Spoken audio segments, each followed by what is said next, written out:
नमस्कार साथियों, आपका स्वागत है आपके अपने यूट्यूब चैनल पे। और आज हम लोग पढ़ेंगे टेस्ट पेपर है और इसमें करीब-करीब 37-38 माने 40 मान के चलिए। तो देखिए टेस्ट 1 है, ठीक? आगे हम लोग बढ़ते हैं और देखते हैं। ये हुआ है कि रेडियो एक्टिविटी की खोज किसने की थी?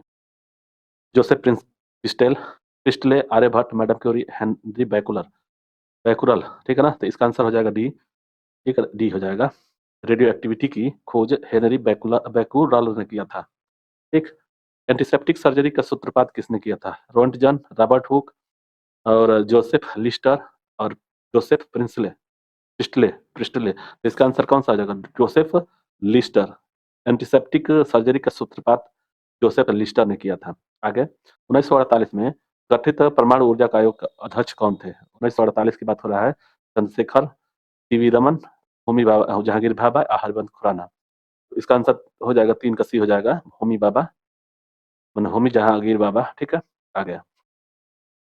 ई बराबर एमसी स्क्वायर का प्रतिपादन किसने किया था? आइंस्टीन ने, फ्लेमिंग ने, गैलीलियो ने या डार्विन ने? तो इसका आंसर हो जाएगा ए। ए हो जाएगा आइंस्टीन ने। और ये जो सी है ना प्रकाश का, ये जो सी का मान क्या होता है? सी किसे डिनोट करता है? तो प्रकाश को डिनोट करते हैं, ठीक है ना? ये याद रहे, ये क्वेश्चन में पूछता है। ठीक, आगे सापेक्षिता का सिद्धांत किसने दिया था? आइंस्टीन ने, डार्विन ने, डाल्टन ने, कैवेंडिश ने? तो इसका आंसर क्या हो जाएगा? 5 का ए हो जाएगा। आइंस्टीन ने सापेक्षिकता का सिद्धांत दिया था। आइंस्टीन ने, आंसर ए हो जाएगा। भारतीय अंतरिक्ष अनुसंधान इसरो कहाँ स्थित है? बंगलौर, त्रिवेंद्रम और अहमदाबाद, दिल्ली। तो इसका 6 का हो जाएगा ए, बंगलौर, ठीक है? आगे हम लोग बढ़ते हैं।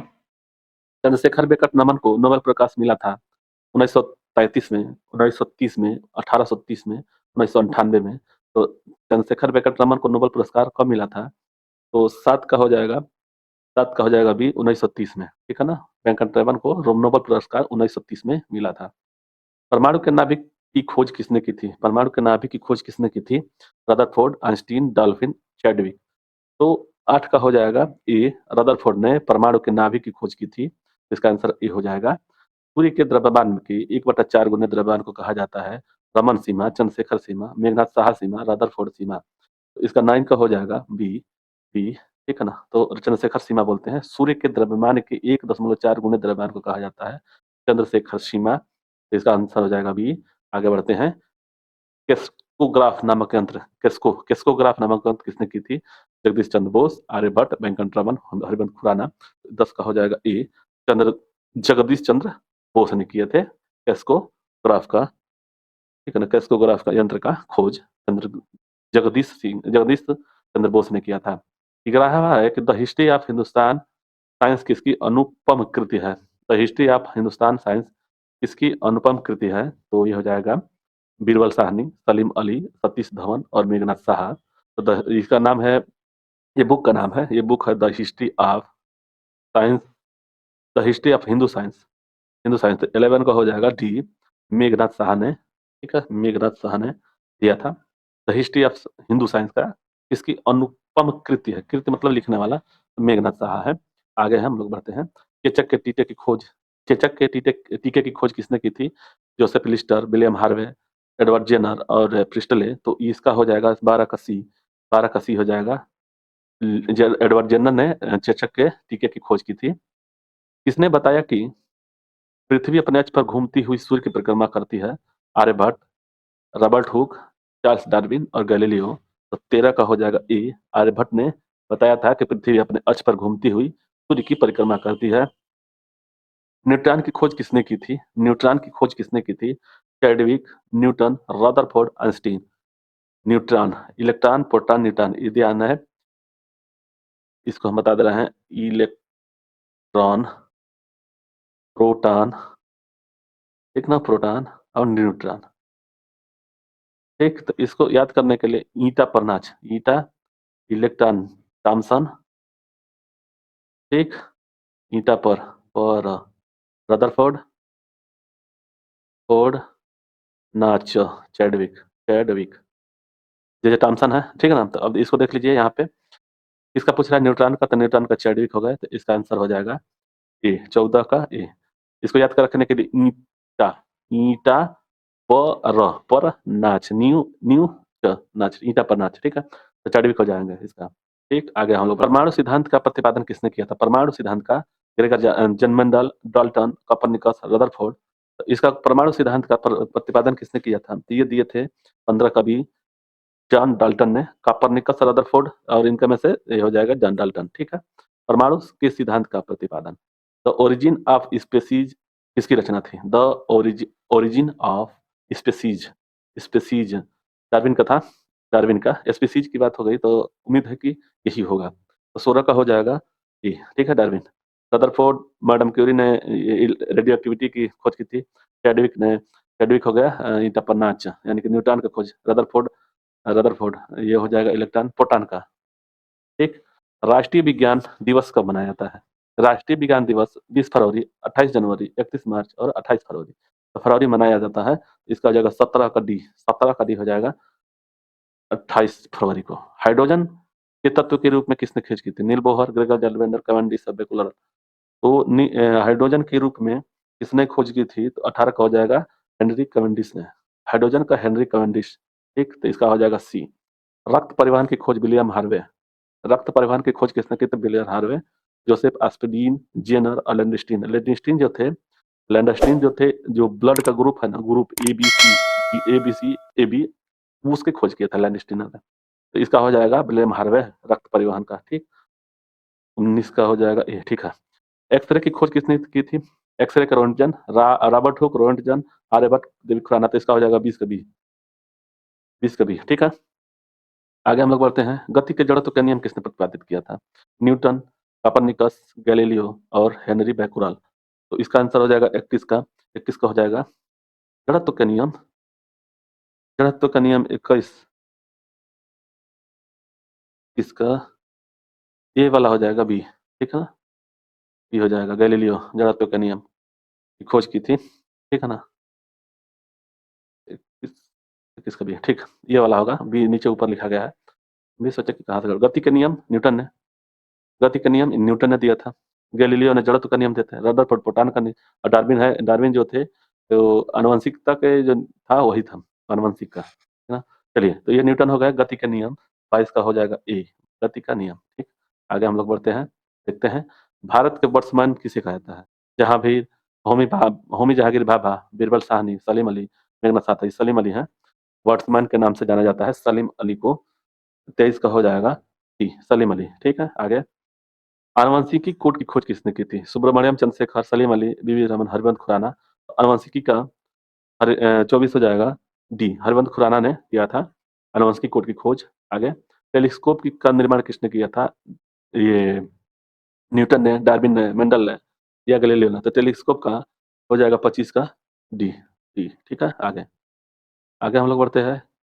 लाइसोसोम की खोज किसने की थी? लाइसोसोम, लाइसोसोम की खोज किसने की थी? तो 26 का हो जाएगा बी, ये वाला, सीडी डुबे, सीडी डुबे। ठीक ना, लाइसोसोम की खोज किसने की थी? तो सीडी डुबे ने। 26 का हो गया। 27 आगे बढ़ते हैं। प्राकृतिक चयन का सिद्धांत किसने किया था? डार्विन, लेमार्क, ब्राइजर और मेंडल। ये प्राकृतिक का सिद्धांत हमको लग रहा है कि ये डार्विन थे, यही तो। ये डार्विन का जो ऊंट वाला था ना, उसी को प्राकृतिक के हिसाब से दिए थे, तो डार्विन का ही सिद्धांत है। लाइकेन की खोज किसने किया था? फ्लेमिंग, रॉबर्ट गास, पुरकिंजे, तुलाने। तो 28 का हो जाएगा तुलाने। ठीक है, तो 28 का हो जाएगा तुलाने। और ये ध्यान रहे कि तुलासने है, ये तुलाशने, तुलासने। ठीक ना, लाइकेन की खोज कितने की थी? तो तुलाशने ने। आगे बढ़ते हैं कि सर्वप्रथम जीवाणु का पिता किसने लगाया था? पता किसने लगाया था? सर्वप्रथम जीवाणु का पता किसने लगाया था? लुई पास्चर और ल्यूमेन हाक, जर्बर्ट जेमन, जॉन साल्क। तो 29 का हो जाएगा बी, 29 का हो जाएगा बी, ल्यूमेन हाक। सर्वप्रथम जीवाणु का पता किसने लगाया था? तो ल्यूमेन हाक ने। आगे क्वेश्चन दिया हो 30 कि पेनिसिलिन की खोज किसने की थी? Alexander Fleming, Alexander Graham Bell, Alexander Jenner, Edward Jenner और लुईस पास्चर। तो इसका हो जाएगा ए, 30 का ए। ठीक है ना, आगे बढ़ते हैं। कोशिका शब्द का प्रयोग सर्वप्रथम किसने किया था? कोशिका शब्द का प्रयोग किसने किया था? Robert Hooke, Charles Darwin, Edward Jenner, Robert Brown. तो 31 का हो जाएगा ई। ठीक है ना, रॉबर्ट हुक ने। और ये देखिए, ये 37 नहीं है, ये 32 है, ध्यान रहे 32 है। इंसुलिन की खोज किसने की थी? तो Watson Crick, waiting west, waiting west और रॉबर्ट ब्राउन, रॉबर्ट हुक। 32 का हो जाएगा बी, वेटिंग एंड वेस्ट। ठीक है ना, 32 का हो जाएगा waiting and waste, waiting and waste. चलिए आगे, गामा किरण की खोज किसने की थी? लोकियर, गोल्डस्टीन, रदरफोर्ड और पॉल बिलाई, पॉल बिलाई। तो इसका आंसर हो जाएगा 33 का डी। पॉल बिलाई ने गामा की खोज की थी, गामा किरण की जो खोज की थी पॉल बिलाई ने की थी। आगे हम लोग बढ़ते हैं।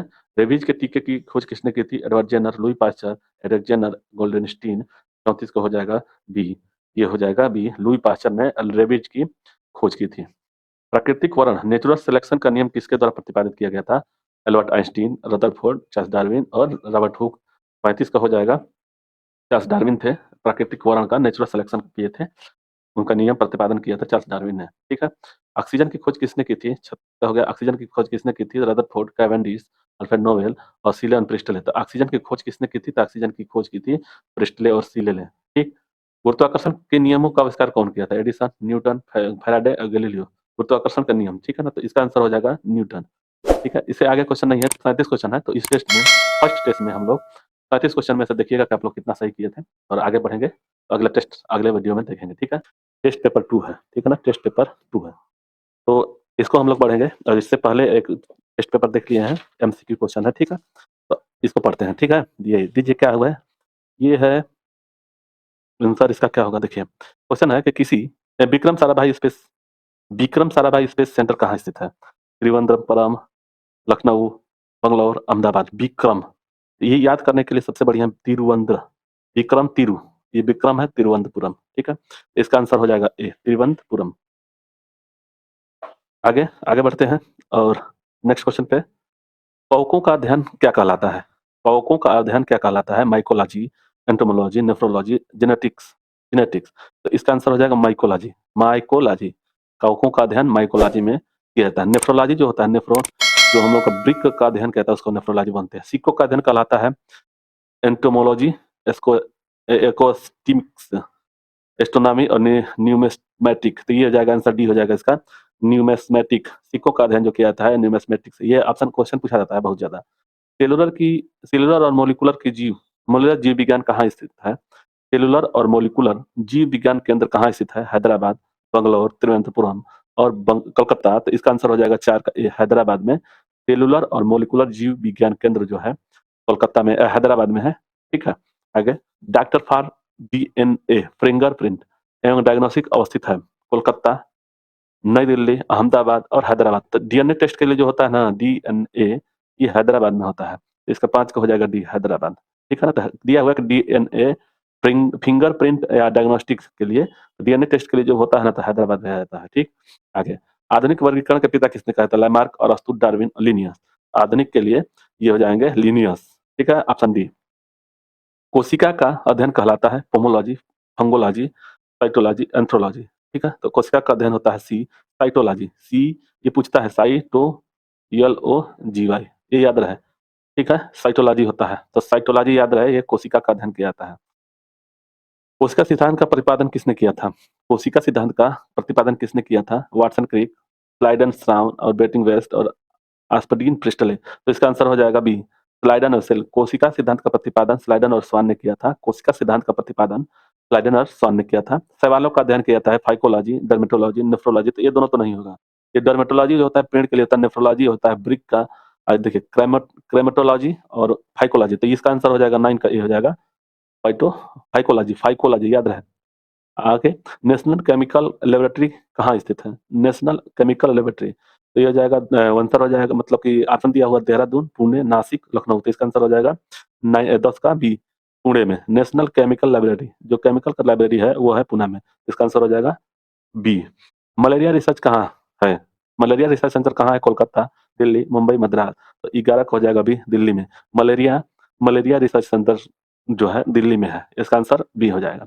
अंगूरों का उत्पादन संबंधित है पीसी कल्चर से, एपी कल्चर से, सेरे कल्चर से, बीटी कल्चर से। तो इसका हो जाएगा 12 का डी, बीसी। देखिए, ये मधु ये मधु सेरे, देखिए हम याद किए हुए हैं, ये मधु, ये मतलब एपी कल्चर से मधु, मध का, ये मधु सेरे, सेरे, ठीक ना, तो सेरे का हो गया सेरिकल्चर और रेस रेशम, ये याद रहा, ये मधु, ये मधु सेरे। ठीक है, तो ये हो गया बीटी कल्चर। इसका आंसर हो जाएगा बीटी कल्चर। अंगूरों का प्रयोग जो होता है, उत्पादन होता है, इसे बीटी कल्चर बोलते हैं। नेत्र रोग का चिकित्सक कहलाता है आकुलिस्ट, अप्थाल्मोलॉजिस्ट, आर्निलोलॉजिस्ट और एंटोमोलॉजिस्ट। ठीक है, तो इसका क्या हो जाएगा? इसका हो जाएगा 13 का बी, अप्थाल्मोलॉजिस्ट। ऑप्थाल्मोलॉजिस्ट, ठीक है ना? तो 13 का हो जाएगा, 13 का हो जाएगा, 13 का हो जाएगा बी, ठीक है ना? ऑप्थाल्मोलॉजिस्ट, मोलॉजिस्ट है, ठीक है?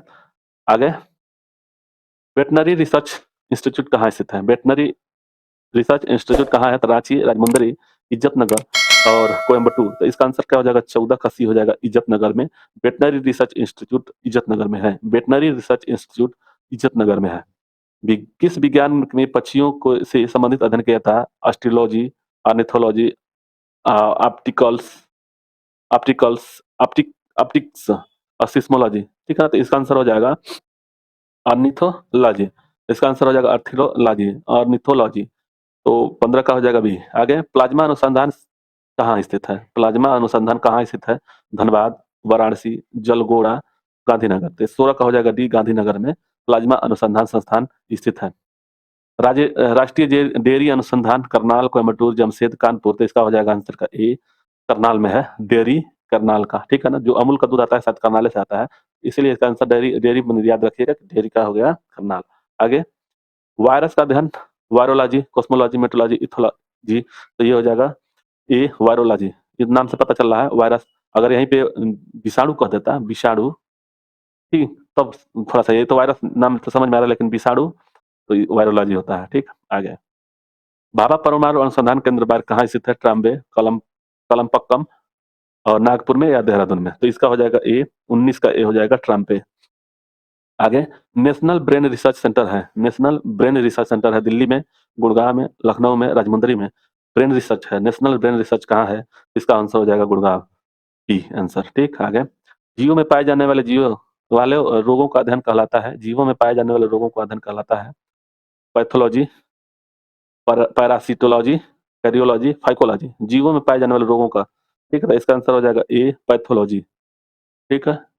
आगे बढ़ते हैं, कीटों से संबंधित विज्ञान शाखा कहलाता है, कीटों से संबंधित विज्ञान की शाखा कहलाता है एंटोमोलॉजी, ऑर्निथोलॉजी, मेमोलॉजी, इक्थियोलॉजी। तो ये हो जाएगा, देखिए ऑर्निथोलॉजी हम लोग पढ़े थे, वो उसके लिए पक्षियों के लिए, तो ये हो गया एंटोमोनोलॉजी।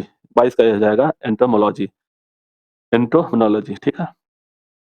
जीव विज्ञान शब्द का सर्वप्रथम प्रयोग किसने किया था? अरस्तु ने, लैमार्क, ट्रेविरेसन, पुरकिंजे या बालमाल, ठीक। तो इसका आंसर हो जाएगा 23 का भी, लैमार्क एवं ट्रेविरेसन रेनस, ठीक। आगे, 24, 23 का तो पढ़ लिया, पढ़ लिया, जीव विज्ञान का तो बी हो गया है इसका, 23 का बी। 24 तकते हैं, चिकित्सा शास्त्र का जनक किससे कहा था? अरस्तु, हिप्पोक्रेटस, डार्विन और लैमार्क। तो इसका 24 को हो जाएगा बी, हिप्पोक्रेटस। चिकित्सा शास्त्र का याद रहे, चिकित्सा शास्त्र का हिप्पोक्रेटस जनक है, ठीक। ट्यूबरकुलोसिस रिसर्च सेंटर कहाँ स्थित है? चंडीगढ़, कोलकाता, चेन्नई, दिल्ली। ट्यूबरकुलोसिस मतलब कि टीबी जो होता है, टीबी, इसका रिसर्च सेंटर कहाँ है? तो 25 का हो जाएगा सी, चेन्नई में, ठीक है। आगे, Centre for the Advance Technology, CAT, कहाँ स्थित है? इंदौर, मंसूरी, देहरादून और नैनीताल। इसका आंसर हो जाएगा ए, इंदौर। 26 का A, centre for advance advance technology, ठीक है ना? तो इसका आंसर हो जाएगा इंदौर। आगे, मधुमक्खी पालन, मधुमक्खी, ए मधु, ए मधु। तो इसका हो जाएगा एपीकल्चर। शेरे का हो गया, शेरे का क्या हो जाएगा? शेरे, रेशम, ठीक है ना? तो ये याद रहे, ये मधु, शेरे। तो 27 का हो जाएगा बी, इसका आंसर हो जाएगा बी, 27 का। आगे, भूकंपों का अध्ययन, seismology, seismograph, seismology, epigraph, entomology. तो एंटोमोलॉजी तो कीटों का अध्ययन किया जाता है, इसमें सेंसोग्राफ होगा कि सिस्मोलॉजी होगा? सिस्मोग्राफ होगा या सिस्मोलॉजी होगा, इसी दोनों में से कोई है, बताइए। तो इसका आंसर हो जाएगा सिस्मोलॉजी। भूकंपों का अध्ययन सिस्मोलॉजी से किया जाता है, ठीक। आधुनिक वनस्पति विज्ञान का जनक किसे कहा था? थ्रियोफेट्स, लिनियस, वानवेयर और टीएच मॉर्गन। 29 का हो जाएगा भी, लिनियस। आधुनिक वनस्पति विज्ञान का जनक लिनियस को कहा जाता है, ठीक। जंतु विज्ञान का जनक किसे कहते हैं? अरस्तु को। जंतु विज्ञान का अरस्तु, थ्रियोपेट्स, माइकेली और एंग्रीव। इसका 30 का हो जाएगा ए, अरस्तु है इसका आंसर, अरस्तु, ठीक। क्वेश्चन है, 31 नंबर क्वेश्चन है कि ट्रेडमिल टेस्ट कौन सी चिकित्सा संबंधित है? हृदय से, फेफड़ा से, गुर्दा से, पैर से। 31 का आंसर हो गया सी, ठीक है ना? 31 का सी हो गया, गुर्दा से। 31 का सी, गुर्दा से, ठीक है ना? आगे हम लोग बढ़ते हैं, होमोसेपियंस किसका वैज्ञानिक नाम है? बाघ का, मेढक का, मनुष्य का? और तो मनुष्य है इसमें, होमोसेपियंस। इसका राना टिग्रिना होता है, मेढक का राना टिग्रिना होता है। आगे बढ़ते हैं, सपनों का अध्ययन कहलाता है इथोलॉजी, फ्रेनोलॉजी और आनिरोलॉजी, क्रेमेटोलॉजी, ठीक है ना? तो देखिए, दिया हुआ है कि 31-33 दिया हुआ है, सपनों का अध्ययन कहलाता है इथोलॉजी, प्रेनोलॉजी, आनिरोलॉजी और क्लेमेटोलॉजी। तो इसका आंसर 33 का क्या हो जाएगा? 33 का सी हो जाएगा, आनिरोलॉजी। आगे, केंद्रीय वनस्पति अनुसंधान संस्थान कहाँ है? केंद्रीय वनस्पति लखनऊ है, गुड़गांव है, खड़कवासला है या मुंबई है? तो 34 का हो जाएगा ए, लखनऊ में है। केंद्रीय वनस्पति अनुसंधान लखनऊ है। आगे, ये फलों का अध्ययन पोमोलॉजी, पोमोलॉजी है, मायोलॉजी है, कार्डियोलॉजी है और हिस्टोलॉजी है। हिस्टोलॉजी, तो ये हो जाएगा पोमोलॉजी। 35 का ये हो जाएगा पोमोलॉजी। आगे, मानव विकास का अध्ययन क्या कहलाता है? मानव विकास का अध्ययन क्या कहलाता है? तो दिया गया ऑप्शन में कि ऑर्निथोलॉजी, एंथ्रोपोलॉजी, एस्ट्रोनॉमी और गायनेकोलॉजी। तो मानव विकास का हो जाएगा 36 का भी एंथ्रोपोलॉजी। ये ऑर्निथोलॉजी जो है पक्षी कथा और गायनेकोलॉजी जो होता है लेडीज जो डॉक्टर होती हैं लेडीज की, वो इसको गायनेकोलॉजी यानी कि GYO होता है, गायनो इसी से संबंधित होता है, लेडीज से। ठीक है। ऑस्टियोलॉजी, ऑस्टियोलॉजी, ठीक है। तो कोशिका संरचना, आंख, नाक, अस्थियां। 35 का हो जाएगा डी, अस्थियों से, ऑस्टियोलॉजी। केंद्रीय औषधि अनुसंधान संस्थान कहाँ अवस्थित है? केंद्रीय औषधि अनुसंधान लखनऊ, गुड़गांव, खड़गवासला, मुंबई। 38 का हो जाएगा ए, लखनऊ में। ठीक। लखनऊ में दो चीज होगा, केंद्रीय वनस्पति अनुसंधान भी है और केंद्रीय औषधि अनुसंधान भी है। ठीक। केंद्रीय चावल अनुसंधान कहाँ स्थित है? शिमला, गुड़गांव, कटक, मुंबई। तो इसका हो जाएगा ये सी, 39 का सी। ठीक है। आगे, कीटों का अध्ययन, अभी हम लोग कई बार पढ़ चुके हैं, एंटोमोलॉजी होगा इसका, एंटोमोनोलॉजी। 40 का सी हो जाएगा एंटोमोलॉजी। इंसान की क्षमताएं उसकी इच्छा शक्ति और संकल्प से कहीं ज्यादा है, कोई काम असंभव है या तो सिर्फ एक बहानेबाजी है।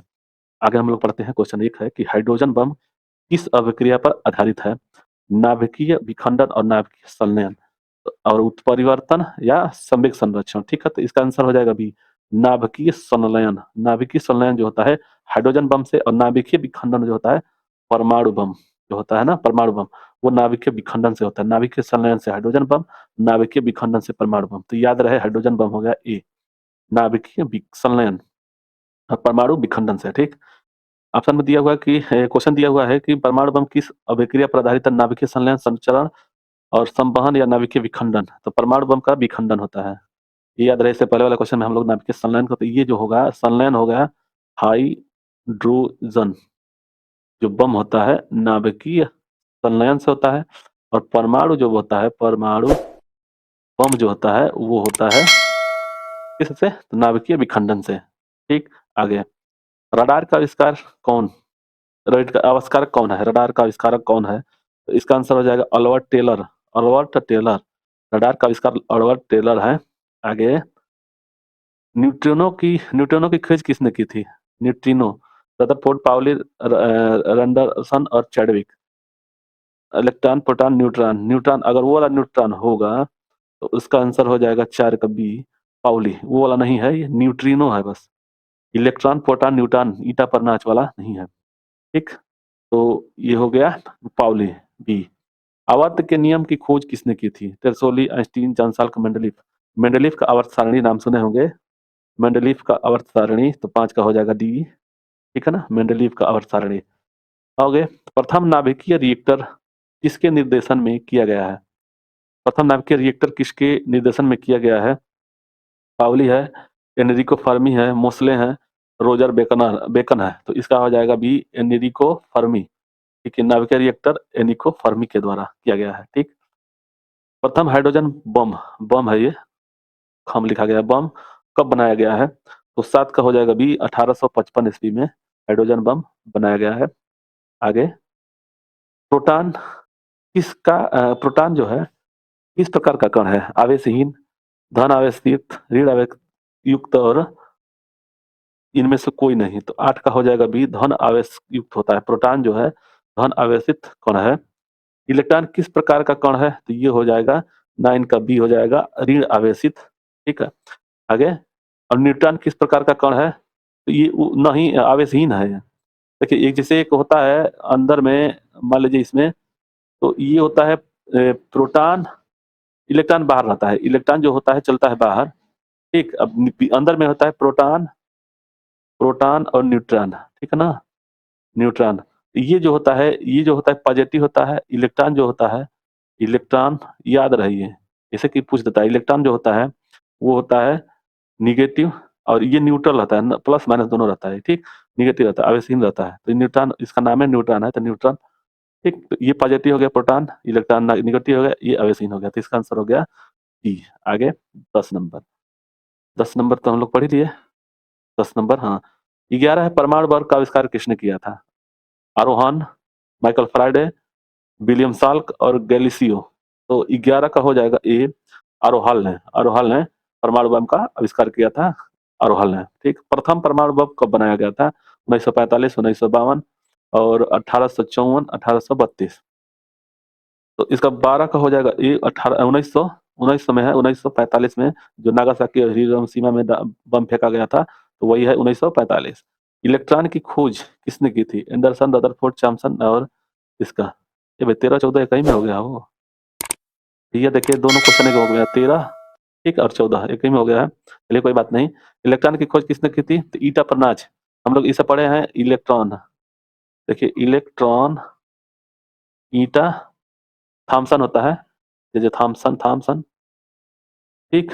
इला पर प्रोटॉन, याद रहे ये प्रोटॉन, ये होता है रदरफोर्ड, रदरफोर्ड। ईटा परनाज, न्यूट्रॉन, न्यूट्रॉन, ये होता है नाच, चैडविक, चैडविक, ठीक? तो ये याद रहे। देखिए ई था, इता प, पी, रपर, न, च, न्यू च, ठीक? तो इसका हो गया, इलेक्ट्रॉन का हो गया थॉमसन, कहीं दिया हुआ है जे थॉमसन, ये वाला। तो 13 का सी हो जाएगा, ठीक? और प्रोटॉन की खोज किसने की थी? तो ये रदरफोर्ड, ठीक? तो इसका हो जाएगा गोल्डविस्ट रदरफोर्ड, ये गोल्डस्टीन है, यहाँ पे दिया हुआ है, तो गोल्डस्टीन है प्रोटॉन का, ठीक? आ गया। न्यूट्रॉन की खोज चैडविक, 15 का, ठीक? आगे पोलियो का टीका किसने किया? जैसे कि खोज किसने किया था? जॉन साल्क थे, पोलियो का जॉन साल्क, ये हो जाएगा बी। आगे डायनामाइट का आविष्कारक अल्फ्रेड नोबेल थे, डायनामाइट का अल्फ्रेड नोबेल, 17 का ए, ठीक? आगे पॉजिट्रॉन की खोज किसने की थी? Pauli, Anderson, Johnson, रोएंटगन। 18 का हो जाएगा बी, एंडरसन, पॉजिट्रॉन का एंडरसन, ठीक है? आगे निम्नलिखित में से किसकी भेदन क्षमता अधिक होती है? अल्फा कण, बीटा कण, गामा और न्यूट्रॉन का। तो इसका हो जाएगा सी, गामा जो किरण होती है उसकी भेदन क्षमता सबसे ज्यादा होती है, तो गामा किरण का सबसे ज्यादा भेदन क्षमता है। टेलीफोन का आविष्कारक किसने किया था? टेलीफोन का आविष्कारक अलेक्जेंडर ग्राहम बेल थे। गैलीलियो के थे जड़त का नियम है दूरबीन का। और आगे सोलर सिस्टम को किसने खोजा? Copernicus, Kepler, Aryabhata, Newton. तो ये हो जाएगा कापरनिकस है, सोलर सिस्टम का किसने खोजा था? कापरनिकस ने। नाभिकीय विखंडन में द्विगर क्या है? ट्रिगर बोलते हैं उसको। तो 22 का हो जाएगा बी, न्यूट्रॉन, ठीक है? आगे क्वांटम सिद्धांत किसने दिया था? Mendeleev, madam Curie, Max Planck, Roentgen. Quantum सिद्धांत मैक प्लांक ने दिया था, मैक प्लांक ने। रेडियो धार्मिकता का आविष्कार किसने किया था? Henry Becquerel, Albert Einstein, Robert Koch, Landsteiner. Radio, तो ये हो जाएगा ए, हेनरी बैकुलर, रेडियो धार्मिकता का। रेडियो एक्टिविटी का हो जाएगा तो वो मैडम क्यूरी हो जाएंगे, ठीक है? तो हेनरी बैकुलर हो गए रेडियो धार्मिकता का, हेनरी बैकुलर। प्रसिद्ध बिग बैंग थ्योरी किस मुख्य सिद्धांत पर आधारित है? जीनोम, डॉपलर, ब्रोगली और कास्मा गति के सिद्धांत पर। तो इसका हो जाएगा 25 का बी, डॉपलर प्रभाव के सिद्धांत पर। आगे निम्न में से इनमें से कौन सूक्ष्म तत्व है? Chlorine, hydrogen, nitrogen, oxygen. तो 26 का हो जाएगा बी, हाइड्रोजन, ठीक है? आगे प्रथम, भारत का प्रथम परमाणु रिएक्टर किस नाम से जाना जाता है? ट्रांबे, अप्सरा, अग्नि, नाग। तो ये हो जाएगा 27 का बी है, अप्सरा के नाम से जाना जाता है प्रथम परमाणु रिएक्टर। किस नाम से? तो अप्सरा के नाम से, ठीक? आगे इलेक्ट्रॉन के आवेश का निर्धारण किसने किया था? Chadwick, Thomson, Newton, Millikan. तो ये जगह 28 का डी, मिलिकॉन ने इलेक्ट्रॉन के आवेश पर निर्धारण किया था। परमाणु में अवस्थित सबसे हल्का कण होता है? सबसे हल्का प्रोटॉन, इसेट्रॉन, इसेट्रॉन क्या है? इलेक्ट्रॉन हो सकता है। 29 का इलेक्ट्रॉन है, ये इलेक्ट्रॉन है, ये ध्यान रहे, इलेक्ट्रॉन है, ठीक ना? Electron, proton, electron, neutron. तो ये हो जाएगा 29 का बी, इलेक्ट्रॉन होगा सबसे हल्का। आगे लकड़ी की आयु ज्ञात करने के लिए कार्बन 14, यूरेनियम, कोबाल्ट, पोलोनियम। तो इसका हो जाएगा 30 का ए, कार्बन 14 से लकड़ी का आयु ज्ञात किया जाता है। पॉजिट्रॉन किसका प्रतिकरण है? एंटी पार्टिकल है। Electron, proton, neutron, meson. तो 31 का ए हो जाएगा इलेक्ट्रॉन का प्रतिकरण है। आगे पृथ्वी की आयु का आकलन किया जाता है यूरेनियम डेटिंग से, कार्बन डेटिंग से, परमाणु घड़ी से, जैविक घड़ी से। तो इसका 32 का ये हो जाएगा यूरेनियम डेटिंग से। आगे गामा किरण की खोज किसने की थी? रदरफोर्ड, पाल बिलार्ड, रोन्टजन, बेकुलर। तो 33 का हो जाएगा बी, पाल बिलार्ड ने गामा किरण की खोज की थी, पाल बिलार्ड ने। जीवाश्म की आयु का निर्धारण किसके द्वारा? रेडियोकार्बन डेटिंग, यूरेनियम डेटिंग, परमाणु डेटिंग, इनमें से कोई नहीं। तो 34 का हो जाएगा ये रेडियोकार्बन। देखिए यहाँ पे दो चीज दिया हुआ है, जीवाश्म के लिए आयु का निर्धारण रेडियोकार्बन डेटिंग के द्वारा, और एक और था ये वाला कि पृथ्वी की आयु का यूरेनियम डेटिंग से। ठीक है, तो ये ध्यान रहे। और आगे ये हो गया, हाँ आ गया। 35 है कि पोलोनियम की खोज किसने की? पोलोनियम की खोज किसने की? तो 35 का सी हो जाएगा मैडम क्यूरी, मैरी क्यूरी ने पोलोनियम की खोज की थी। आगे अक्रिय गैस की खोज का श्रेय किसे प्राप्त है? अक्रिय गैस की खोज का श्रेय प्रिस्टले, रमजे, टीले, कैवेंडिश। तो 36 का हो जाएगा बी, 36 का हो जाएगा बी, रैमजे। ठीक, आगे डायनामाइट बनाने के किस गैस का प्रयोग किया है? डायनामाइट बनाने में नाइट्रोग्लिसरीन, ओलिक अम्ल, लैक्टिक अम्ल, बाइल, तो ये नाइट्रोग्लिसरीन होता है। 37 का ए हो जाएगा। डायनामाइट बनाने में नाइट्रोग्लिसरीन गैस का प्रयोग किया जाता है। हाइड्रोजन बम किसने विकसित किया था? वर्नर खारबॉन ने, रॉबर्ट ओपन हीमर ने, एल्बर्ट टेलर ने और सैमुअल कोहेन ने। तो 38 का डी हो जाएगा, सैमुअल कोहेन ने हाइड्रोजन बम का आविष्कार किया था। परमाणु बम का विकास किसने किया था? ये हो जाएगा डॉक्टर ओपन हीमर ने, जे रॉबर्ट ओपन हीमर ने इसका परमाणु बम का विकास किया था। तो यहाँ तक हो गया है। इससे पहले हम लोग 3 टेस्ट पढ़ चुके हैं, उसमें इसमें भी 35 करीब क्वेश्चन है। ठीक है, और आप लोगों को वीडियो अच्छा लगा तो लाइक से सब्सक्राइब जरूर करें और थोड़ा सा भी हमारे पर ध्यान दें। दिया हुआ है कि एक उत्तल दर्पण द्वारा बना प्रतिबिंब वास्तविक तथा सीधा होता है, वास्तविक तथा उल्टा होता है, काल्पनिक तथा सीधा होता है, या मतलब कि ये फोर्थ नंबर है, काल्पनिक तथा उल्टा होता है। तो क्वेश्चन 1 का होगा सी, काल्पनिक तथा सीधा बनता है। इसका आंसर होगा सी, काल्पनिक तथा सीधा बनता है।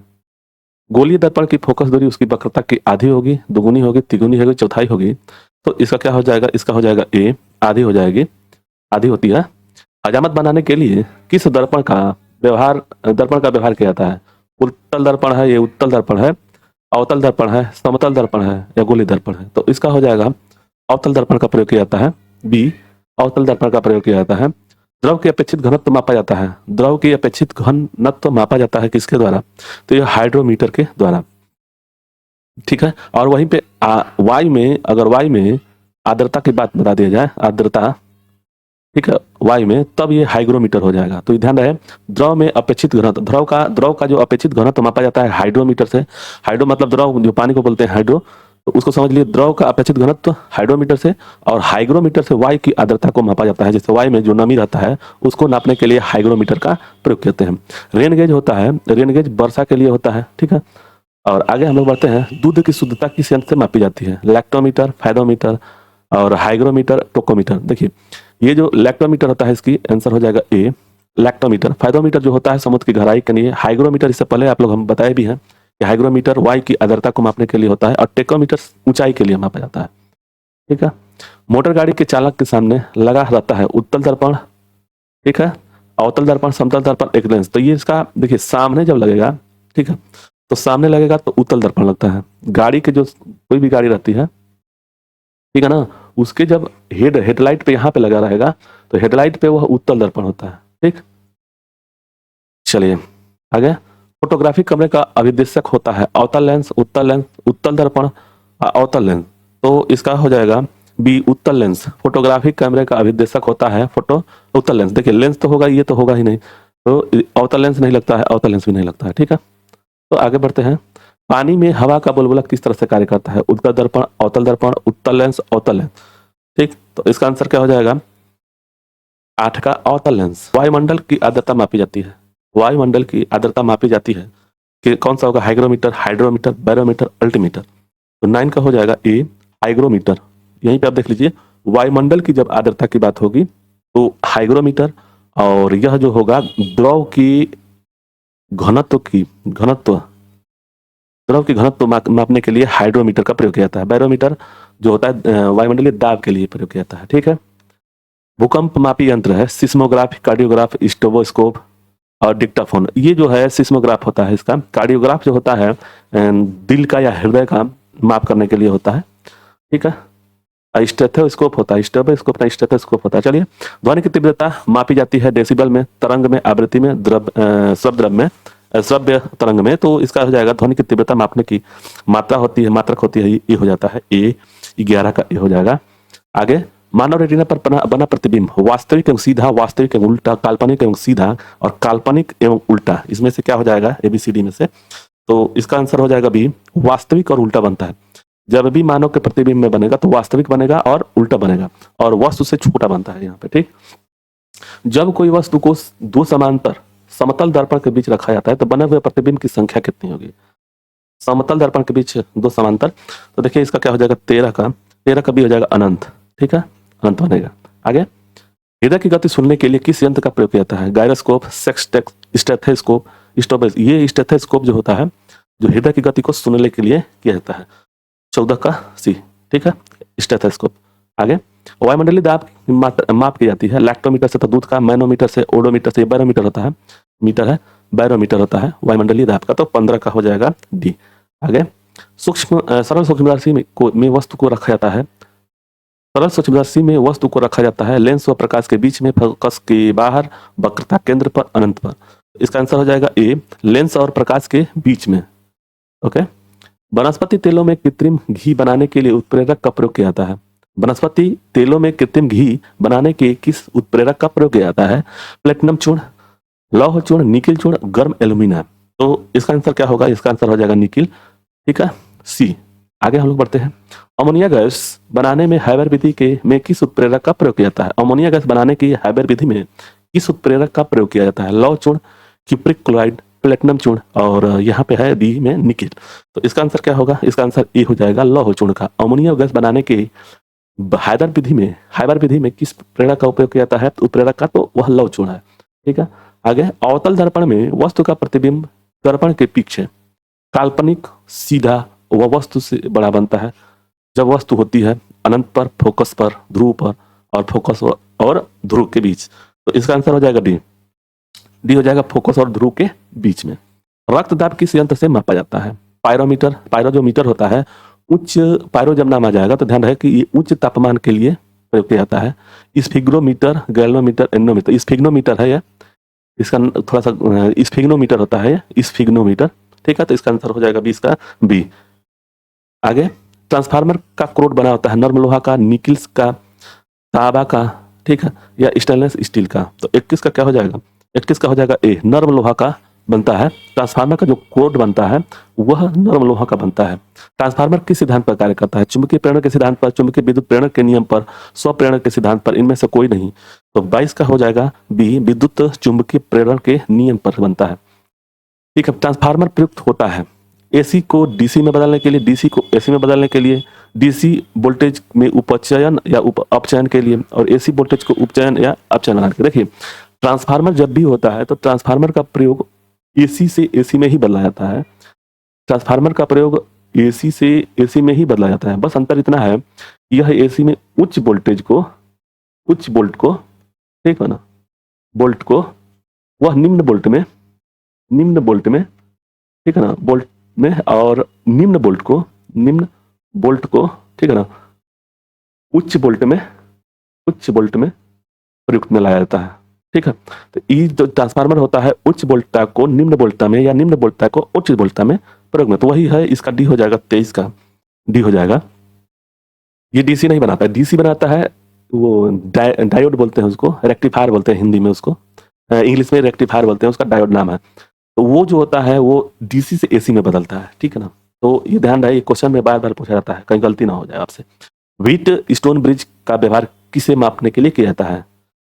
विभवांतर बल, ठीक है, विभवांतर बल, धारा, प्रतिरोध, आवेश। तो व्हीट स्टोन ब्रिज जो होता है 24 का सी हो जाएगा, प्रतिरोध को मापने में प्रयोग में लाया जाता है। पानी के अंदर ध्वनि सुनने का यंत्र कहलाता है ऑडियोमीटर, ऑडियोफोन, हाइड्रोमीटर, हाइड्रोफोन, ठीक। तो 25 का हो जाएगा डी, हाइड्रोफोन। जो होता है पानी के अंदर ध्वनि सुनने का यंत्र कहलाता है हाइड्रोफोन। 26 नंबर क्वेश्चन है कि लाउड स्पीकर में ऊर्जा परिवर्तन होता है। एक होता है, देखिए, दो चीज होता है, जैसे हम लोग माइक में बोलते हैं, मतलब यहाँ पे माइक में बोलते हैं और लाउड स्पीकर में सुनाई देता है ऊपर जिससे लाउड स्पीकर, ठीक है, लाउड स्पीकर, ठीक। तो क्या होता है, ये जो हम लोग बोलते हैं माइक में, तो माइक में बोलते हैं तो ध्वनि ऊर्जा को यांत्रिक ऊर्जा में ले जा करके यांत्रिक ऊर्जा से हो जाता है किसमें, ध्वनि ऊर्जा, विद्युत ऊर्जा में।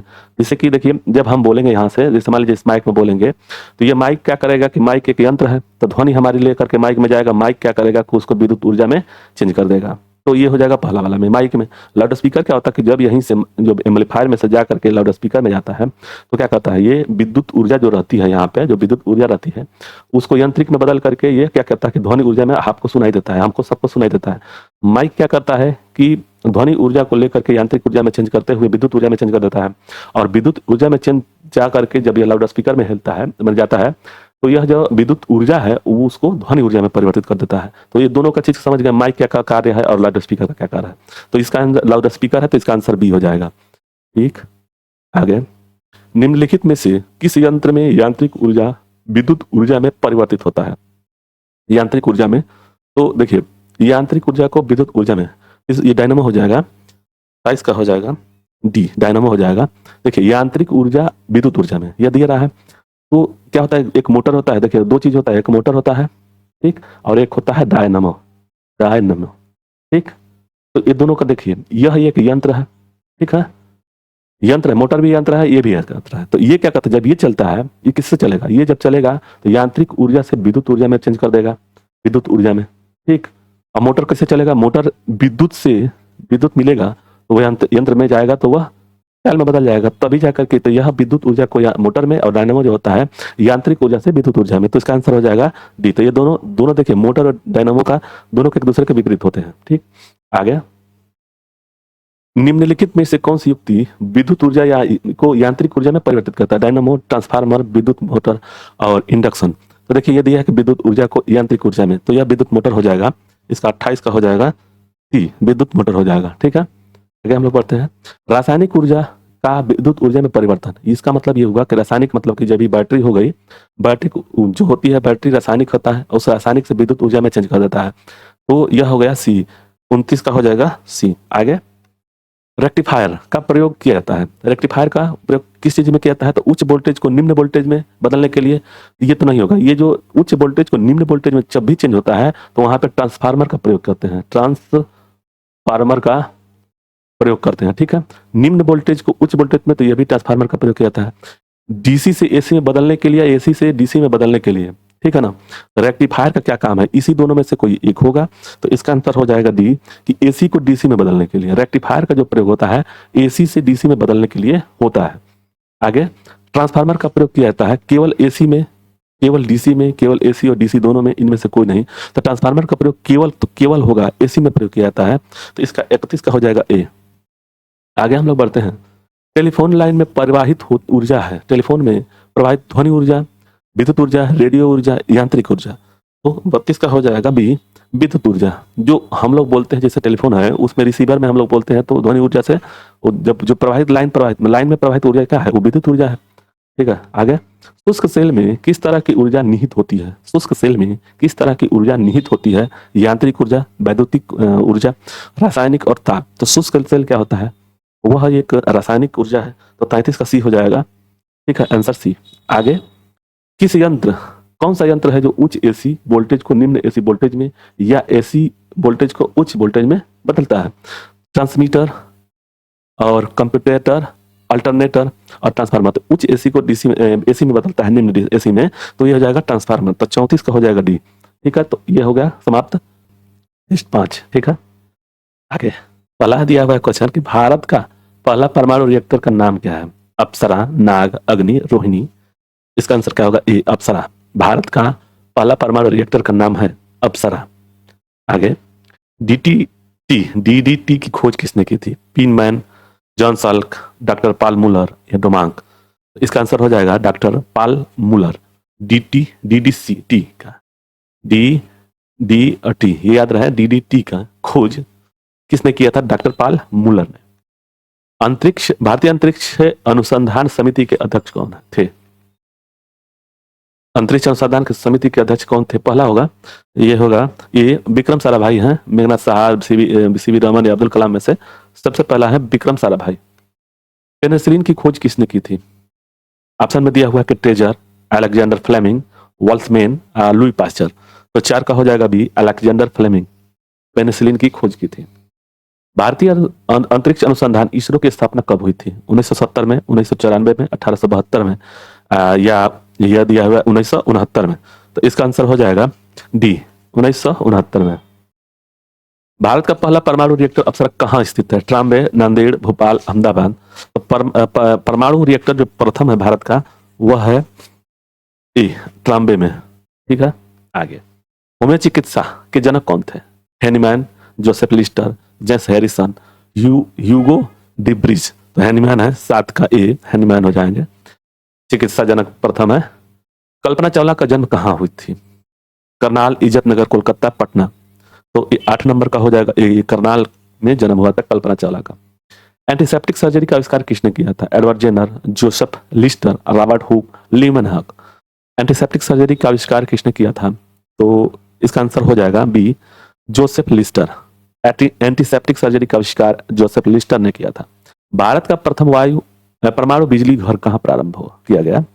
भोपाल, रावतभाटा, तारापुर और बंगलोर। भारत का प्रथम परमाणु बिजली घर, इसका आंसर हो जाएगा सी, तारापुर।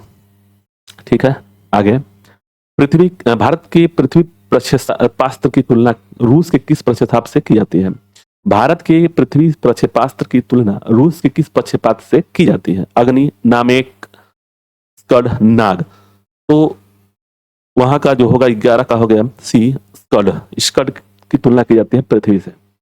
भारत की प्रथम महिला अंतरिक्ष यात्री कौन थी? संतोष यादव। ये तो चैनल पास, इंग्लैंड की चैनल पास की थी, वो है बछेंद्री पाल माउंट एवरेस्ट पे महिला गई थी। ये हो जाएगा 12 का हो जाएगा डी, कल्पना चावला। भारत की प्रथम महिला अंतरिक्ष यात्री कल्पना चावला है और इनका घर कहाँ था? तो करनाल में। जेनेटिक कोड की खोज किसने की थी? लुई पास्चर, पिनमैन, जॉन सल्क, हरबंत खुराना। तो 13 का हो जाएगा डी, हरबंत खुराना, हरगोविंद खुराना। उत्परिवर्तन का सिद्धांत किसने दिया? Mendel, Gregor Mendel, Mendeleev, Darwin, Hugo de Vries. उत्परिवर्तन का सिद्धांत दिया था ह्यूगो डिब्रिज ने। रक्त परिवहन की खोज विलियम हार्वे थे। इसका आंसर हो जाएगा रक्त परिवहन की खोज विलियम हार्वे, 15 का ए हो जाएगा। श्रीहरिकोटा प्रक्षेपण केंद्र कहाँ स्थित है? श्रीहरिकोटा, तारापुर, आंध्र प्रदेश, राजस्थान, खड़गवासला। तो 16 का हो जाएगा बी, आंध्र प्रदेश में हरिकोटा है।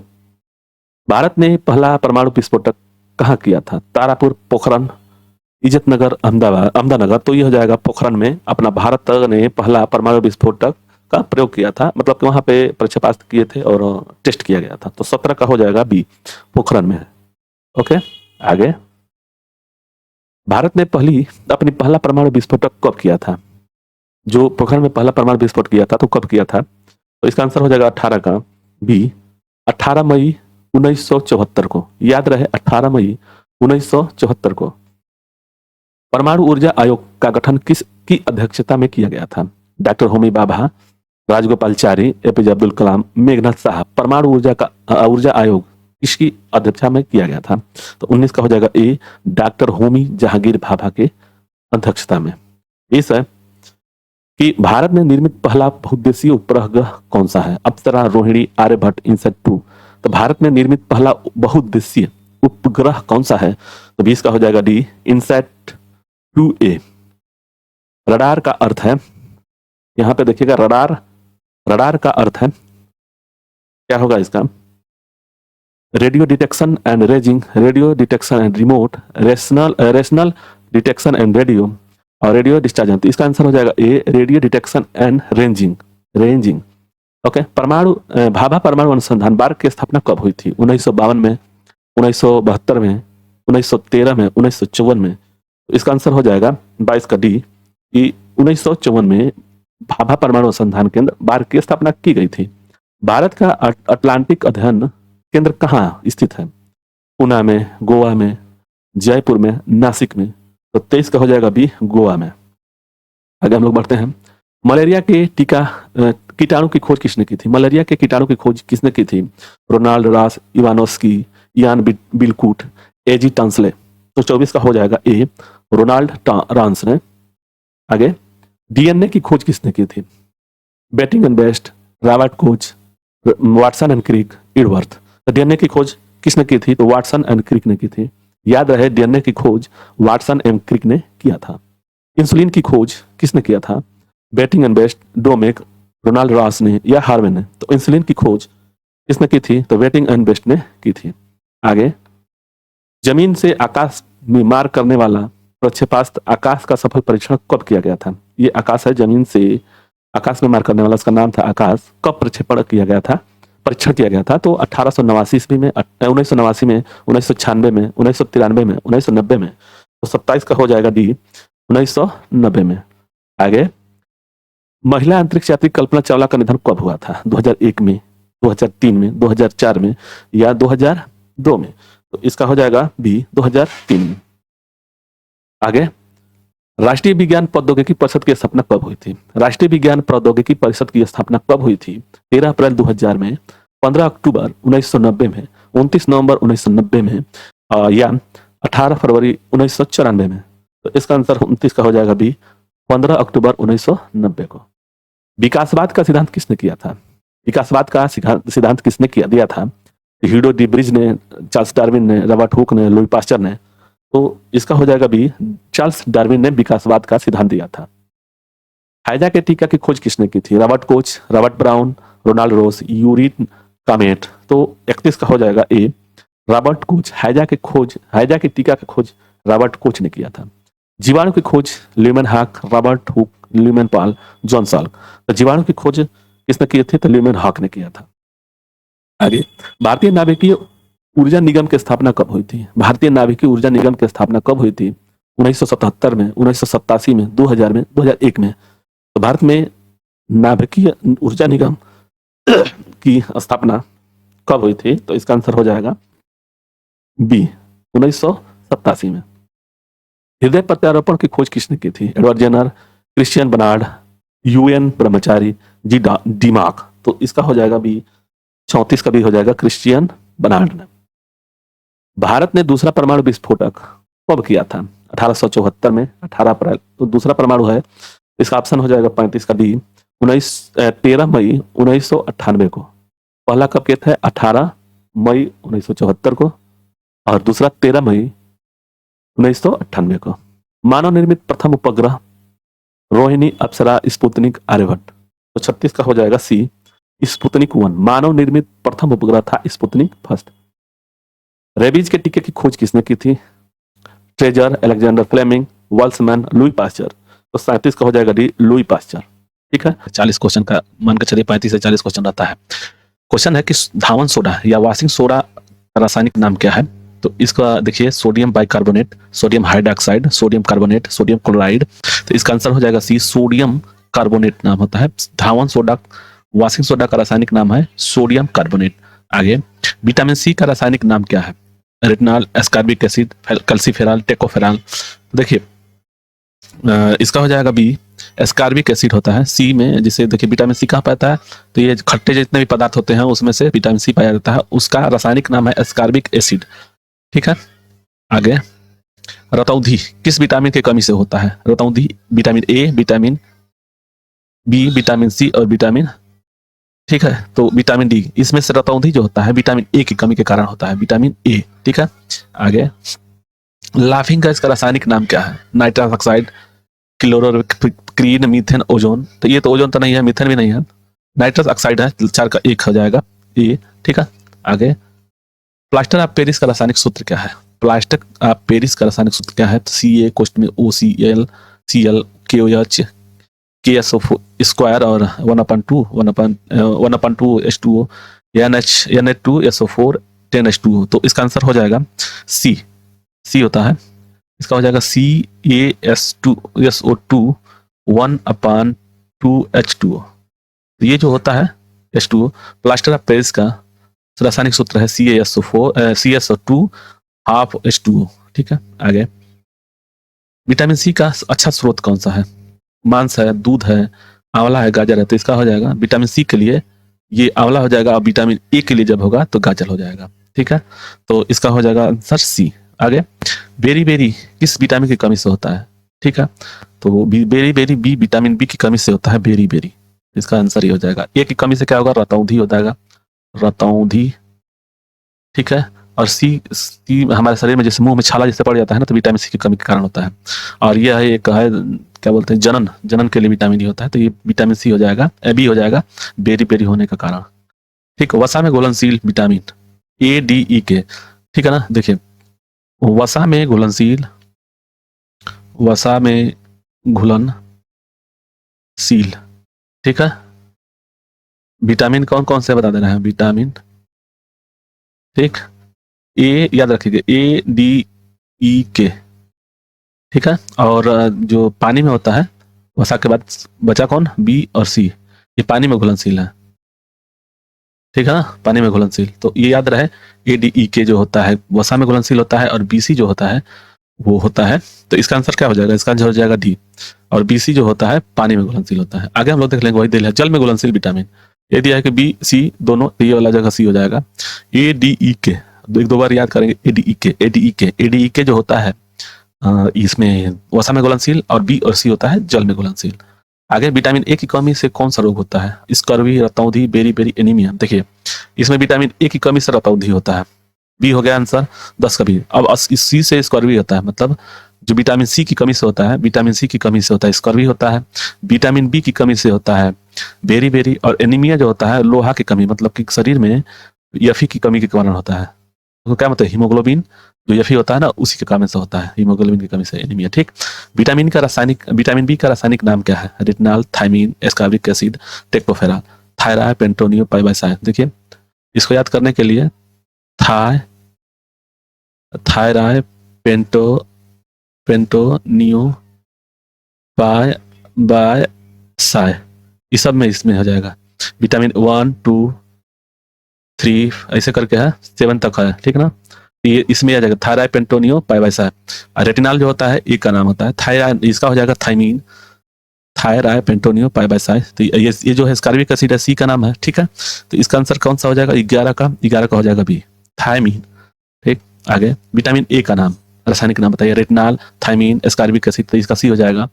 ये विटामिन सी का नाम है, थायमीन हो गया विटामिन बी का, और रेटिनॉल हो गया ए का, ठीक है। तो रेटिनॉल का नाम हो गया ए, ठीक है।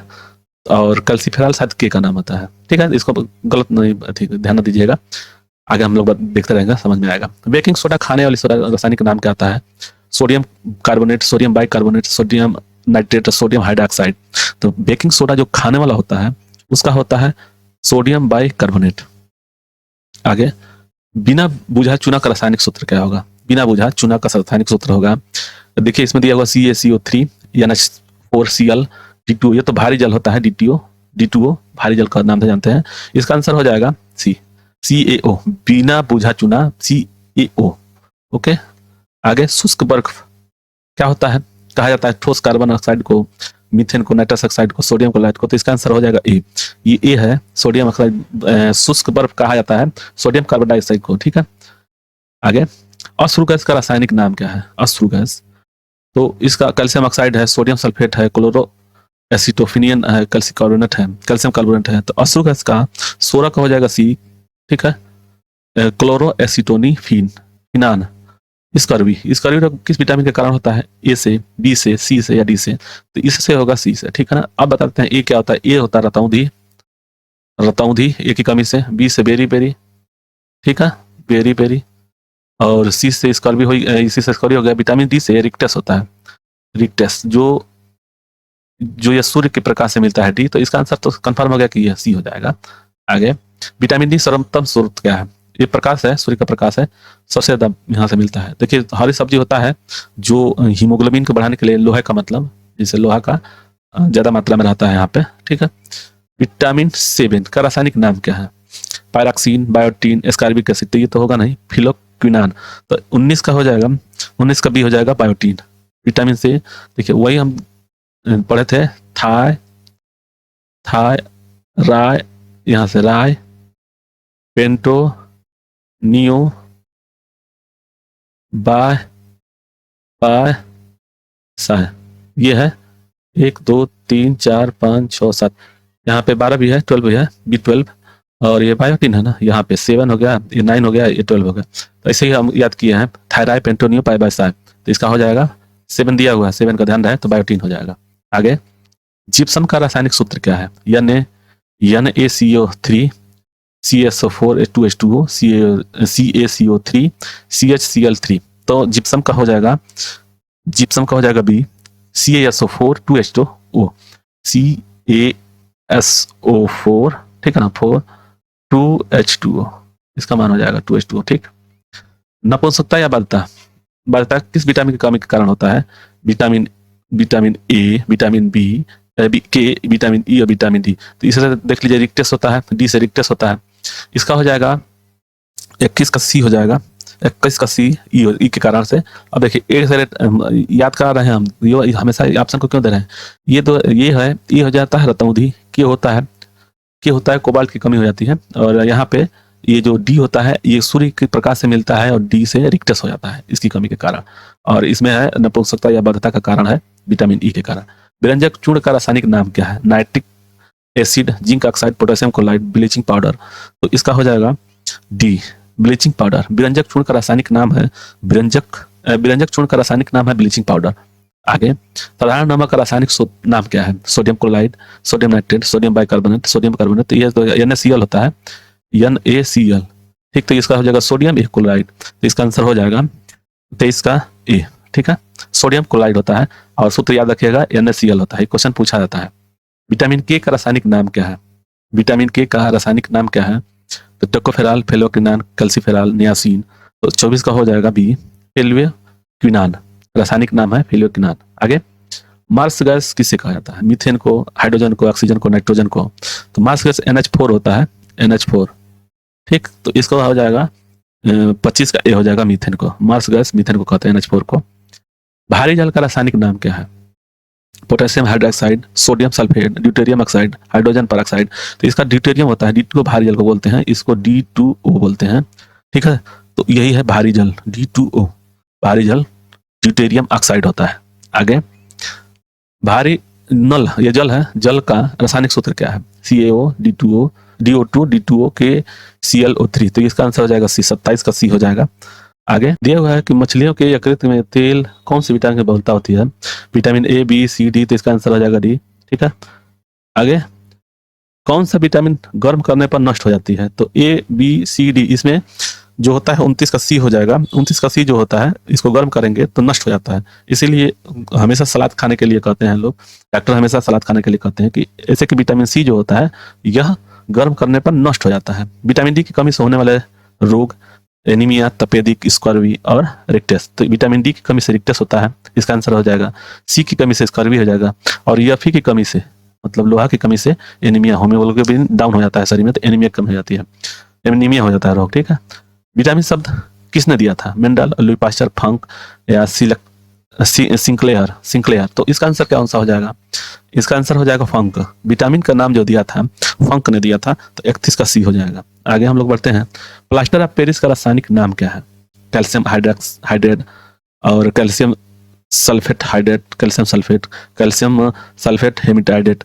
तो इसका आंसर हो जाएगा 32 का हो जाएगा डी, कैल्शियम सल्फेट हाइड्रेट। आगे हम लोग बढ़ेंगे। जिप्सम का रासायनिक नाम क्या है? जिप्सम का रासायनिक नाम क्या है? तो इसका आंसर देखिए क्या हुआ है, दिया है कि calcium sulphate, sodium sulphate, hydrogen peroxide, lead oxide. तो इसका आंसर हो जाएगा 33 का ए, कैल्शियम सल्फेट। जिप्सम का रासायनिक नाम होता है जिप्सम सल्फेट। कोबाल्ट किस में पाया जाता है? कोबाल्ट किस में पाया जाता है? तो ए में देखिए विटामिन ए, सी, 12 और ई। तो कोबाल्ट किस में पाया जाता है? 34 का सी हो जाएगा B12 में। ठीक है, आगे हम लोग बढ़ेंगे। रक्त को थक्का बनाने में सहायक EKDC। तो इसमें रक्त को थक्का बनाने के लिए सहायक है वो के है, विटामिन के। आगे हम लोग बढ़ेंगे। विटामिन ए और बी का आविष्कारक थे फंक, मैकुलन, होलकट, हॉकिंस। तो 36 का हो जाएगा बी, मैकुलन। ए और बी का आविष्कारक है मैकुलन। आगे विटामिन सी का आविष्कार किया गया था फंक, मैकुलन, होलकट, हॉकिंस। तो 37 को हो जाएगा सी, होलकट के द्वारा। मैकुलन के द्वारा क्या किया था? बी और ए और बी। इससे पहले वाला क्वेश्चन था ये ना, ये भी। ठीक, आगे अम्लराज मिश्रण है, अम्लराज मिश्रण है। इसका आंसर कौन सा हो जाएगा? तो ये देखिए दिया हुआ है अम्लराज मिश्रण, ये वाला है HNO3 प्लस HCl। ठीक है, मोटिवेशन है कि इंसान की क्षमता है, उसकी इच्छा शक्ति और संकल्प से कहीं ज्यादा है, कोई काम असंभव है या तो सिर्फ एक बहानेबाजी है। एक और है कि दूरदृष्टि, पक्का इरादा, कड़ी मेहनत। अगर ये तीनों को अगर सफल पा लिया जाए, तीनों से कड़ी मेहनत से कर लिया जाए कार्य अनुशासन से, तो ये हमारा कार्य कोई भी ऐसा चीज नहीं होगा जो रुकेगा। तो ये चीज ध्यान रहे। और अंतरिक्ष विभाग का स्थापना कब हुई थी? अंतरिक्ष विभाग की स्थापना कब हुई थी? 1863 में, 1972 में, 1969 में और 1965 में। तो इसका आंसर हो जाएगा बी, 1972 में अंतरिक्ष विभाग की स्थापना हुई थी, 1972 में। अंतरिक्ष में जाने वाली पहली महिला कौन थी? प्रथम महिला Yuri Gagarin, Santosh Yadav, बेलात्रिस्ना Tereshkova, Bachendri Pal. इसका आंसर हो जाएगा, देखिए यूरी गगारिन हो जाएगा। नहीं नहीं नहीं, यूरी गगारिन नहीं, अंतरिक्ष में पूछ रहा है ना, तो इसका सी हो जाएगा, बेलस्तीना तेरेस्कोवा। ध्यान रहे। और आगे हम लोग बढ़ते हैं। सोडियम का प्रतीक है, सोडियम का प्रतीक है, इसमें सी हो जाएगा Na, Na। ठीक है, तो इसका आंसर हो जाएगा सी। आगे AU, AG, CU तथा Fe में सबसे अधिक तन्य, तन्य मतलब कि तन्यता उसमें हो, जल्दी से टेढ़ा हो जाए, ठीक ना। तो वो देखिए इसमें आंसर क्या हो जाएगा? आंसर इसका ए हो जाएगा, AU, AU। ठीक है, ये सबसे तन्य अधिक है। आगे 18 कैरेट में कितना प्रतिशत शुद्ध सोना पाया जाता है? शुद्ध सोना कितना प्रतिशत पाया जाता है? तो देखिए ये याद रहे कि 24 कैरेट का जो सोना होता है वो शुद्ध होता है। कैरेट मने कैरेट है, कैरेट का जो सोना होता है शुद्ध होता है। ठीक, तो अब देखिए शुद्ध मतलब 18 यानी कि 24 बराबर अगर 100% है तो 18 बराबर कितना हो जाएगा? 100 अब बट्टा में 24 गुणे में 18, तो 6 चौके 24, 6 18 और 3 4 25 सही हो गया था, 25 गुणे 3, 25 3 75। तो ये याद रहे, ये याद रहना चाहिए कि 75% जो होता है वो शुद्ध 18 कैरेट होगा। ठीक है, आगे डायनामाइट में मुख्य रूप से होता है TNT, नाइट्रोग्लिसरीन, फिक्रिल अम्ल और IDX। तो डायनामाइट का आविष्कार किसने किया था? अल्फ्रेड नोबल ने। और इसमें नाइट्रोग्लिसरीन पाया जाता है, मुख्य रूप से नाइट्रोग्लिसरीन पाया जाता है। तो इसका आंसर हो जाएगा 6 का बी। आगे सिंदूर, फाखड़ा किसे कहते हैं? इसमें लाल रेड है, HGS है, दोनों है, इनमें से कोई नहीं है, तो 7 का आंसर हो जाएगा बी। ठीक है ना, HGS सिंदूर का या भाखड़ा कहते हैं इसको। Fe का रासायनिक प्रतीक क्या है? Fe जो होता है रासायनिक प्रतीक, ठीक है, किसका? टीन का, लोहे का, तांबा का, एल्युमिनियम का। Fe जो होता है लोहे का होता है। तो 8 का हो जाएगा बी। आगे हम लोग पढ़ते हैं। अंतरिक्ष में प्रवेश करने वाली प्रथम महिला कौन थी? अंतरिक्ष में प्रवेश करने वाली प्रथम महिला कौन थी? तो इसका आंसर हो जाएगा कल्पना चावला। ठीक है, आगे हम लोग बढ़ेंगे। चंद्र तल पर मनुष्य को उतारने वाला प्रत्यक्ष अंतरिक्ष यान है Sputnik, Apollo 11 two Luna 16 Apollo 21। तो इसका आंसर हो जाएगा बी, अपोलो 11। ठीक है ना। विदेशी भूमि से छोड़ा गया भारत का पहला वैज्ञानिक उपग्रह रोहिणी, आर्यभट्ट, अप्सरा, इनसेट 2 है। तो 11 का हो जाएगा ए, आर्यभट्ट है जो विदेशी भूमि से छोड़ा गया था, पहला जो था। ठीक है ना, भारत का जैसे पहला आर्यभट्ट था वह विदेशी भूमि से छोड़ा गया था, भारत में नहीं छोड़ा गया था। ठीक, ऑटोमोबाइल बैटरी में कौन सा अम्ल प्रयोग किया जाता है? तो ऑटोमोबाइल में जो बैटरी जो प्रयोग किया जाता है H2SO4 होता है, H2SO4। ठीक है, तो ये जो NaCl है तो ये तो ये होता है सोडियम क्लोराइड होता है, नमक का सूत्र है, HCl है तो सल्फ्यूरिक अम्ल है।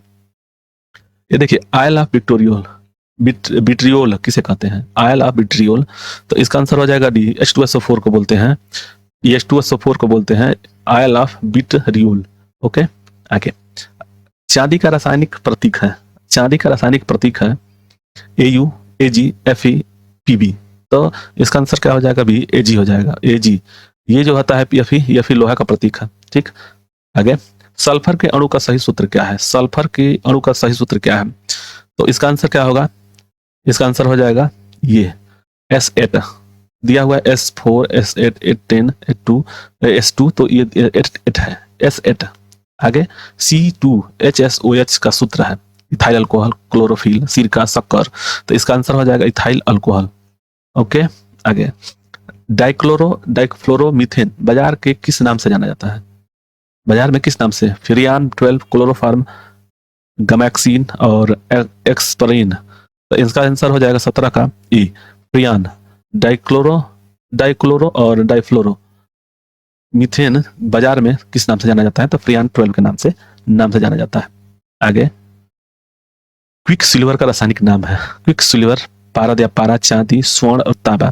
तो इसका आंसर हो जाएगा 18 का ए, क्विक सिल्वर। 18 का ए पारद। निम्नलिखित में से भारी धातु है एल्युमिनियम, तांबा, चांदी, यूरेनियम। तो इसका आंसर हो जाएगा 19 का डी हो जाएगा यूरेनियम।